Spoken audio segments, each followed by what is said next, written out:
আমার বাবা মা অনেক আদর করে আমার নাম রেখেছে ঈশ্বর। কিন্তু বিশ্বাস করো ময়না, বিশ্বাস করো, বিশ্বাস করো ময়না, বিশ্বাস করো, আমি কিন্তু ঈশ্বর টেশ্বর কিছু নয়। আমি তোমাদেরই মতো মান আর হুঁশ সম্পন্ন একজন মানুষ। সুখ দুঃখ, রাগ অনুরাগ, আবেগ অনুভূতি সবই আমার আছে।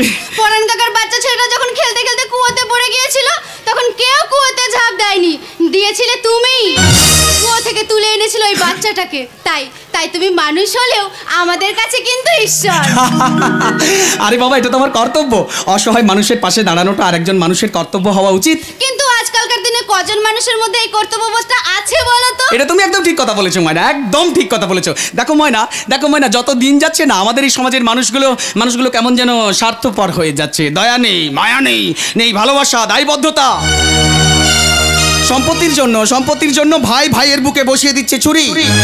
স্ত্রীর কথায় স্বামী নিজের সন্তান হয়েও নিজের বৃদ্ধ মা বাবাকে রেখে আসছে বৃদ্ধাশ্রমে। প্রেমহীন সমাজে প্রেমিকাকে ধোকা দিয়ে পালিয়ে যাচ্ছে প্রেমিক। চাষি ভাইরা হাড় ভাঙা পরিশ্রম করে ফসল ফলাচ্ছে, কিন্তু তারা তাদের ন্যায্য মূল্য অধিকাংশ ক্ষেত্রে পাচ্ছে না। অথচ একদল কালোবাজারি ব্যবসাদার সেই ফসল সস্তাতে কিনে নিয়ে গিয়ে বাজারে কালোবাজারি করে আকাশ ছোঁয়া দামে 10 তলা বাড়ি বানাচ্ছে। আসলে ময়না শিক্ষাটা না একেবারেই নেই। একটা ভয়ঙ্কর অশিক্ষার থাবা বসেছে আমাদের এই দেশটার উপর। আর হবে নাই বা কেন? যে যাদবপুর ইউনিভার্সিটির মতো শিক্ষা প্রতিষ্ঠান থেকে পাশ করে বাঙালি ছাত্র বেঙ্গালুরুর ইসরোয় গিয়ে বিজ্ঞানী হয়ে চাঁদে চন্দ্রযান বিক্রমকে পাঠিয়ে এই বিশ্বের কাছে ভারতবর্ষের মুখ উজ্জ্বল করেছে, অথচ সেই যাদবপুর ইউনিভার্সিটিতে এই র্যাগিং এর কারণে স্বপ্নদ্বীপের মতো ছাত্রকে উলঙ্গ অবস্থায় ঝাঁপ দিয়ে মরতে হয়েছে। হতে পারে আমার দর্শন। আমি এই দর্শনকে নিয়ে বেঁচে থাকতে চাই ময়না, বাঁচিয়ে রাখতে চাই এই গ্রাম বাংলাকে। দেখো ময়না, আমাদের দেশে ভারতবর্ষকে ভারত পিতা রূপে দেখা হয় না, দেখা হয় কি ভারত মাতা রূপে। কেউ বলে না ভারত পিতা, সবাই বলে ভারত মাতা। কিন্তু আমাদের দেশের মায়েরা বোনেরা সত্যি কি সুরক্ষিত? মহিলাদের নিরাপত্তার দিক দিয়ে ভারতবর্ষকে বিশ্বের 4র্থতম বিপজ্জনক দেশ রূপে চিহ্নিত করা হয়েছে। নারী নির্যাতনের নিরিখে ভারতবর্ষে প্রতি 13 মিনিটে একজন করে নারী নির্যাতিত হচ্ছে। কিছু সংখ্যক পুরুষ হায়নার মতো নখ দাঁত বার করে ক্ষতবিক্ষত করে দিচ্ছে এই নারীকে। আর এই হায়নারা থেকে রক্ষা পাচ্ছে না 6 মাসের শিশু থেকে 80 বছরের বৃদ্ধাও। সভ্যতার উন্নতি হয়েছে ঠিকই, কিন্তু আমরা আলোর দিকে না গিয়ে ক্রমশ অন্ধকারের দিকে তলিয়ে যাচ্ছি। রাত হোক বা দিন হোক, কোনো সময় আমাদের দেশে নারীরা সুরক্ষিত নয়। আরে বাবা, যে দেশে মুখ্যমন্ত্রী থেকে রাষ্ট্রপতি মহিলা, সে দেশে কন্যা সন্তানের প্রতি আজও এত অবহেলা। আরে বাবা, কুকুর বেড়ালও তাদের কন্যা সন্তানকে বিপদের সময় মুখে করে অন্য জায়গায় নিয়ে যায়, কিন্তু মানুষ এমন বুদ্ধিজীবী প্রাণী, কন্যা সন্তান হলে তাকে ছুঁড়ে ফেলে দেয়।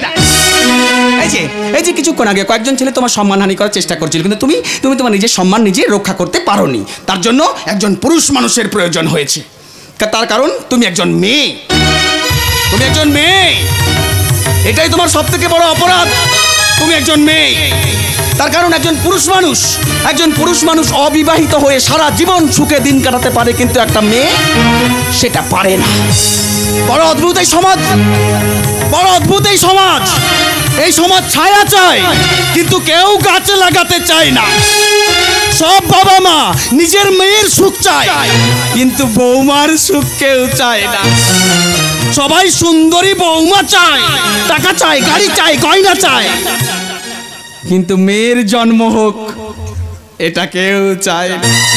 তবু বাঁচতে গেলে মানতে হবে এই সমাজকে, মানতে হবে এই সমাজের রীতিনীতি। মানি না আমি এই সমাজের রীতিনীতি মানি না।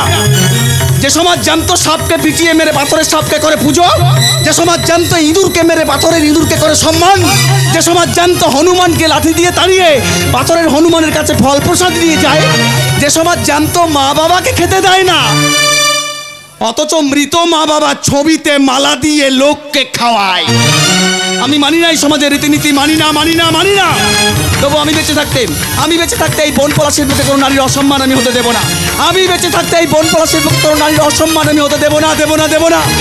এই সমাজে যে সমস্ত পুরুষ মানুষ মেয়েদের ভোগের বস্তু, কামনা নিবারণের যন্ত্র ছাড়া কিচ্ছু মনে করে না, নারীকে যারা অবহেলার বঞ্চনার শিকার মনে করে, নারীর মান সম্মানকে কলুষিত করে উল্লাস সমাজের মাথা হয়ে দাপিয়ে ঘোরে, এই সমাজের ভিড়ে লুকিয়ে থাকা সেই সব ভদ্রবেশী জানোয়ারদের খুঁজে বের করে আমি নিজের হাতে তাদের বিচার করব। বিচার ঈশ্বর, তুমি কি সত্যি